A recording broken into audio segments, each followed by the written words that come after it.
ना जाने क्या हो जाता, जाने हम क्या कर जाते। क्रिकेट है तो जिंदा है, ना होता तो मर जाते। दोस्तों ये जो गाना है, ये लाइनें हालांकि ये गाने की हैं और इतना फेमस, इतना क्लासिकल गाना है। आनंद बख्शी साहब ने लिखा था, किशोर दा ने गाया था, पंचम दा का संगीत था, शक्ति सामंत साहब का निर्देशन था, राजेश खन्ना साहब, शर्मिला टैगोर जी, अमर प्रेम, चिंगारी कोई भड़के। लेकिन वो गाना था, ना जाने क्या हो जाता, जाने हम क्या कर जाते। पीते हैं तो जिंदा है, ना पीते तो मर जाते। मैं ने पीने को यहाँ पे क्रिकेट से रिप्लेस कर दिया, क्योंकि लाइफ में क्रिकेट है और संगीत है, गाने हैं। इन्होंने मुझे ख़राब से ख़राब समय में पॉजिटिव रखा है, मोटिवेट किया है। हमारे सिस्टम में कोई चीज़ बैठ जाती है ना एक बारी, चाहे किसी भी कारणवश, और हमारे अंदर समा जाती है, तो फिर वो इस कदर समाती है कि बस समा ही जाती है। और लॉजिकली अगर बात करें तो स्पोर्ट्स में, नॉट ओनली क्रिकेट, स्पोर्ट्स में एक ऐसी पावर है कि obviously it's competition between two people और two teams at a time. Multiple teams भी होते हैं कई बारी। कुछ स्पोर्ट्स ऐसे होते हैं जिसमें 3-4 लोग खेलते हैं। देयर आर मेनी गेमिंग, जैसे गेमिंग इवेंट्स हैं, कंपटीशन होता है। लेकिन सबसे जो बड़ी चीज़ होती है स्पोर्ट में, वो ये है कि कठिन परिस्थिति से कैसे निकलना। आप लोगों ने देखा होगा, बहुत बारी नोटिस किया होगा, कई बारी टेलीविज़न पे आप कोई, या फिर आप वैसे किसी टीम को फॉलो कर रहे हैं, किसी लीग को फॉलो कर रहे हैं, और आप एक टीम को अच्छे से फॉलो कर रहे हैं एंड आप जानते हैं बाकी टीम्स कैसी हैं, तो दो धुरंधर जो कॉम्पिटिटर्स है वो जब एक साथ compete करते हैं तो उसका अलग ही मज़ा होता है, बनस्पत इसके कि एक वीक ऑपोजिशन आपको मिलता है, आपकी टीम को मिलता है। वो इसलिए है क्योंकि मज़ा ही इस चीज़ में है कि कठिन परिस्थिति जब आएगी या कठिन स्थिति जब आएगी तो वो व्यक्ति बाहर कैसे निकलेगा। So that is what sports is और आर ऑल अबाउट। अब कई लोग मुझे दिखते हैं या मिलते हैं जो कहते हैं कि no I don't like sports, या फिर मैं फॉलो नहीं करता या नहीं करती। ठीक है, लेकिन किसी भी एक स्पोर्ट को अपनी लाइफ का हिस्सा बनाना जो है वो बहुत ज़रूरी है। चाहे आप फॉलो करें, और अगर आप फॉलो करने से बेटर ये अगर आप खेल पाए, रादर देन बीइंग पैसिवली आप वॉच करते, देखते हैं, फॉलो करते हैं, आप जितना खेलते हैं उसका एक अलग मज़ा है। एंड स्पोर्ट्स में मैं इन चीज़ों को भी इंक्लूड करता हूँ जो फिटनेस रिलेटेड चीज़ें हैं, जैसे कि उसमें डांस भी आता है, इनफैक्ट एरोबिक्स भी है, या फिर मिक्स मार्शल आर्ट्स जो है, दैट्स लवली थिंग। उसमें आपको इतना सीखने को मिलता है कि मैं आपको क्या बताऊँ। So the amount of learning that is there in sport, चाहे आप बॉक्सिंग की बात करें, किक बॉक्सिंग की बात करें, जब ओपोनेंट आपको स्ट्राइक करेगा तो कैसे आप डिफेंड करते। See, sport is all about attack, defence and sustenance. और फुटबॉल इतना बढ़िया खेल है, मैं मानता हूँ कि football, if it is called the global sport और the best sport in the world, तो मुझे लगता है बिल्कुल भी गलत बात नहीं, क्योंकि फुटबॉल एक ऐसा खेल है जो पूरी दुनिया को जोड़ता है। हालांकि हमारी कंट्री, इंडिया, भारत, हिंदुस्तान, हम फुटबॉल में बहुत आगे नहीं है। हम फुटबॉल वर्ल्ड कप में भी नहीं क्वालिफाई कर पाए हैं बहुत सालों से। हमारी जो मेंस टीम है, हालांकि बहुत अच्छी टीम है, स्टिल इंडिया में इतनी फॉलोइंग है फुटबॉल की, एंड लोग लीग्स फॉलो करते हैं। फीफा वर्ल्ड कप जब आता है, या यूरो आता है, या ला लीगा आता है, या कोपा अमेरिका आता है, हम सारे कॉम्पिटिशन्स को काफ़ी लोग फॉलो करते हैं। वो इसलिए क्योंकि ये एक खेल है जो जोड़ता है पूरी दुनिया को। फुटबॉल एक ऐसा खेल है जिसे खेलने के लिए आपको सिवाय एक फुटबॉल के किसी चीज़ की ज़रूरत है ही नहीं। Tennis is another one of my favourite sports, उसको मैंने काफ़ी फॉलो किया है, मैंने खेला भी है। बचपन में हम खेलते थे, हालांकि जब मैं खेल रहा था बचपन में, मतलब कि हमारे यहाँ पे एक घर के पास एक अकेडमी थी, वहाँ पे टेनिस सिखाया जाता था, तो हम चले जाते थे और खेलते भी थे। इतना इंटरेस्ट उस समय नहीं था, उस समय क्रिकेट में बहुत ज़्यादा इंटरेस्ट था, बचपन से ही रहा है। लेकिन फिर जब मैंने देखना शुरू किया रॉजर फेडरर को 2003 से, जब विंबलडन उन्होंने जीता, वो पहला मैच था मेरी लाइफ का टेनिस का जो मैंने टेलीविज़न पे देखा। तब से मैंने रॉजर फेडरर की वजह से पिछले 21 साल से ज़्यादा से मैं टेनिस को फॉलो कर रहा हूँ, मतलब लगभग 21 साल से। And it is such a beautiful sport I think. जैसे कि क्रिकेट को जेंटलमैन स्पोर्ट कहते हैं, मुझे लगता है tennis is one of the gentleman sport जो and one of the most fair sports. जहाँ तक कि कॉम्पिटिटिव टेनिस की बात होती है, टेलीवाइज टेनिस की बात होती है, ग्रैंड स्लैम्स हो गए, मेजर्स हो गए, ATP टूर्स हो गए, WTA टूर्स हो गए, हॉकी, रग्बी, स्विमिंग, जिम्नास्टिक्स, ये सारे खेल मुझे बहुत ज़्यादा पसंद हैं. वॉलीबॉल, बास्केटबॉल, हम स्कूल में सारे खेल खेलते थे, स्कूल में, कॉलेज में, जब मौका मिले, जो स्पोर्ट मिले. एंड जो छोटे बोर्ड गेम्स है वो तो सारे हम खेलते ही थे ही, चाहे वो कैरम हो, चाहे वो चेस हो, चाहे वो स्नेक्स एंड लैडर्स हो.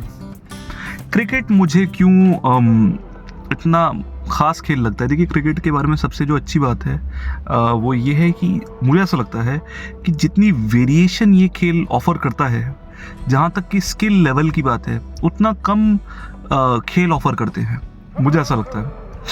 क्योंकि आप अगर कोई भी आप ऐसा फील्ड गेम लें जिसमें कि आप मान लीजिए 11 खिलाड़ी हो या 5 खिलाड़ी हो, तो उनके जो स्किल्स है वो मोर और लेस सिमिलर होने चाहिए. जैसे कि किकिंग हो गया, या फिर स्टिक से बॉल को मारना हो गया, या फिर जैसे वॉलीबॉल हो गया.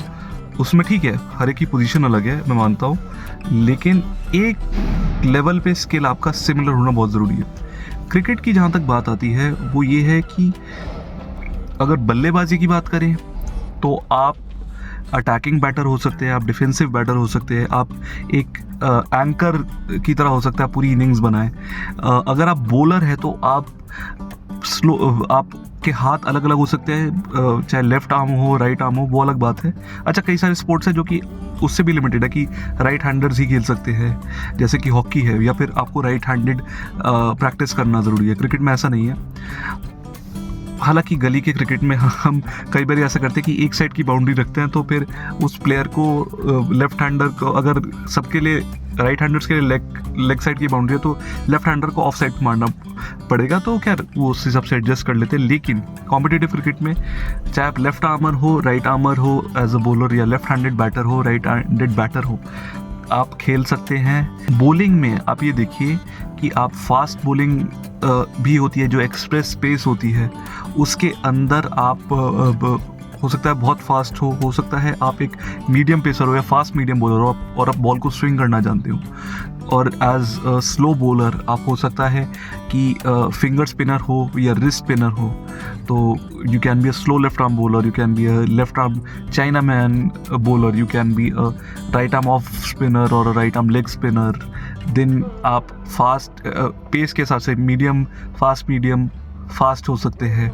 देन बॉलिंग में इतनी वेरिएशंस है. एज अ रिस्ट स्पिनर आप देखिए कितनी सारी आजकल तरीके की डिलीवरीज आ चुकी है, जिसमें जूटर भी है, फ्लिपर भी है, मिस्ट्री बॉल कोई ना कोई आता ही रहता है. उसके बाद आपकी स्टॉक बॉल है जो लेग ब्रेक है, गुगली है, रोंगन है. फिंगर स्पिनर्स की तो कई सारी है. दूसरा है आर्म बॉल है, ड्रिफ्टर है, कैरम बॉल है. फास्ट बॉलिंग में लाइन और लेंथ भी वेरी करते हैं बॉलिंग की. It can be a short ball, you can ball outside the off stump. हालांकि गुड लेंथ जो है क्रिकेट में वो हमेशा एक स्टैंडर्ड रहेगी. एक कॉरिडोर ऑफ अनसर्टेनिटी होता है, वो तो हालांकि गुड लेंथ ही होता है, लेकिन उसमें आप इतना वेरिएशन कर सकते हैं. देन यॉर्कर है, बाउंसर है, थोड़ी शॉर्ट पिच बॉलिंग और है, फुल टॉस, लो फुल टॉस भी आती है. उसके बाद आपकी स्लोअर बॉल के इतने तरीके होते हैं. Back of the hand slower ball, off spin वाली स्लोअर बॉल है, जो एक ग्लेन मैग्रा करते थे, स्प्लिट फिंगर वाली एक बॉल है, नकल बॉल है. So there are so many types of slower balls available. कुछ लोग हाथ की स्पीड भी कम कर लेते हैं. देन बाउंसर है. एंड स्विंग आप देख लीजिए, रिवर्स स्विंग है, कन्वेंशनल स्विंग है आपकी, and in swing out swing तो है ही. जो दूसरी सबसे अमेजिंग बात है वो ये है कि हालांकि गली क्रिकेट में, या फिर गली क्रिकेट मीन्स आप जो फ्रेंडली अपने दोस्तों के साथ खेलते हैं, जो नॉन कॉम्पिटिटिव होता है, उसमें आप 1 या 2 ओवर का मैच भी खेल सकते हैं पर साइड, या फिर एक टीम में 1 या 2 प्लेयर भी हो सकते हैं. कॉम्पिटिटिव लेवल पे भी देखिए तो 20 ओवर प्रति साइड, यानी कि T20 से लेके जो कि टेस्ट मैच है जो 5 दिन का होता है, तो एक मैच जो है वो 3.5 घंटे या उससे कम में भी ख़त्म हो सकता है, और पूरे 5 दिन चले, या फिर कई बार जैसे वर्ल्ड टेस्ट चैम्पियनशिप का फाइनल होता है वो 5 घंटे से ज़्यादा भी चलता है, तो मतलब 5 दिन से ज़्यादा भी चलता है, यानी कि 6 दिन का हो जाता है। हालांकि उसमें एक रेस्ट, एक डे उसके लिए होता है कि अगर वेदर ख़राब हो जाए। तो आप ये देखिए कि जो खेल 2 घंटे से लेके 2-3 घंटे से लेके 6 दिन तक का भी हो सकता है, एंड उसमें इतने वेरिएशन है। कोई आपको स्पेसिफिक बॉडी टाइप ज़रूरी नहीं है। हालांकि आज के क्रिकेट में, कॉम्पिटिटिव क्रिकेट में, हालांकि फिटनेस इज़ एसेंशियल, लेकिन ये नहीं आपका कोई बॉडी टाइप होना चाहिए, आपकी स्पेसिफिकली इतनी हाइट होनी चाहिए, आपका वेट इतना होना चाहिए, वो सब चीज़ें नहीं। अगर आपका स्किल है, स्किल लेवल अगर आपका है अपनी चीज़ में, तो अपने डिपार्टमेंट में, for example you are a very good off spinner, you are a very good leg spinner, तो हो सकता है आपका वेट ज़्यादा हो या जो भी हो सकता है आप सबसे एथलेटिक पर्सन ना हो, लेकिन कॉम्पिटिटिव क्रिकेट में मुझे लगता है आज के टाइम में अगर आप एक स्किल में बहुत अच्छे और दूसरे स्किल में आप इवन यू आर एवरेज और डिसेंट, तो आप अपनी टीम के लिए एक एसेट है। तो ऑब्वियसली मैं मानता हूँ कि 2 स्किल्स में या 2 सेट्स में, 2 डिपार्टमेंट्स में अच्छा, जो कि बैटिंग, बॉलिंग, फील्डिंग 3 आते हैं, 2 डिपार्टमेंट्स पे आपका अच्छा होना बहुत ज़रूरी है। एंड अच्छा क्या होता है वो सब लोग जो क्रिकेट फॉलो करते हुए जानते हैं। For example in test cricket, any batter who is been batting for long period of time, top 6 में अगर 40 के ऊपर एवरेज है तो अच्छी मानी जाती है। वनडे इंटरनेशनल क्रिकेट में 35 के ऊपर, लेकिन स्ट्राइक रेट अगर 85 के ऊपर हो तो अच्छा है आज के वनडे क्रिकेट में। उसी तरह से T20 इंटरनेशनल्स में एवरेज इतना मैटर नहीं करती, स्ट्राइक रेट मैटर करती है, 130 प्लस हो, लेकिन हाँ कंसिस्टेंसी होना बहुत ज़रूरी है, इसलिए एवरेज देखी जाती है। उसी तरह बॉलिंग में any time that your average is under 30, and one day cricket में ही इकॉनमी मैटर करती है। लिमिटेड ओवर्स क्रिकेट में अगर आपकी इकॉनमी 6 के नीचे है, आपकी T20 इंटरनेशनल में 8 के नीचे इकॉनमी है, that's a good thing. So but बाकी कोई चीज़ मैटर नहीं करती इस खेल में, कि अगर आप कोई भी 2 डिपार्टमेंट में अच्छे हैं, you are good to go. चूँकि मैं 25 साल से ज़्यादा से फॉलो कर रहा हूँ, मैं ख़ास करके इंटरनेशनल लेवल पे ज़्यादातर टीम्स को जानता हूँ, कि इसलिए जब भी हम खोलते हैं इसको और पढ़ते हैं किसी भी एक टीम के बारे में, किसी भी प्लेयर के बारे में, तो हमें लगता है क्योंकि हम इतना जानते हैं, हालांकि मैं किसी की पर्सनल लाइफ के बारे में ना जानता हूँ, ना रिसर्च करता हूँ, ना इतना मुझे पता होता है कि क्या चल रहा है प्लेयर्स की, लेकिन जो खेल से जुड़ी हुई उनकी लाइफ है उसके बारे में हम इतना फॉलो करते हैं कि हमें लगता है उनकी लाइफ का हिस्सा, और वो लोग हमारी लाइफ का एक बहुत बड़ा हिस्सा है। तो इसलिए मैं लाइफ में जब भी डीमोटिवेटेड होता हूँ, किसी ख़राब फेज से, किसी ख़राब चीज़ से गुजर रहा होता हूँ, तो स्पोर्ट्स को स्विच कर लेता हूँ और स्पोर्ट्स को फॉलो करता हूँ। एंड जब भी मैं खास करके इंडियन टीम, कई बारी मन जब ख़राब होता है तो जस्ट ये देख के कि यार टीम अच्छा कर रही है, मन थोड़ा अच्छा हो जाता है। So you know that is one of the impacts of sport, one of the way sports impacts us. मैं इसके बारे में और बहुत अच्छे से डिटेल में गहरे तरीके से बताऊंगा। आप बताइए आपको ये वीडियो कैसा लगा, एंड क्या क्या आपको इससे सीखने को मिला, अपनी लाइफ में आप कैसे इंप्लीमेंट कर सकते हैं इन चीज़ों को, उसके बारे में और डिटेल में बताऊंगा। और आपको स्पोर्ट ने कैसे हेल्प किया है ये आप ज़रूर मुझे बताइएगा। Love you guys, take care, enjoy and bye bye.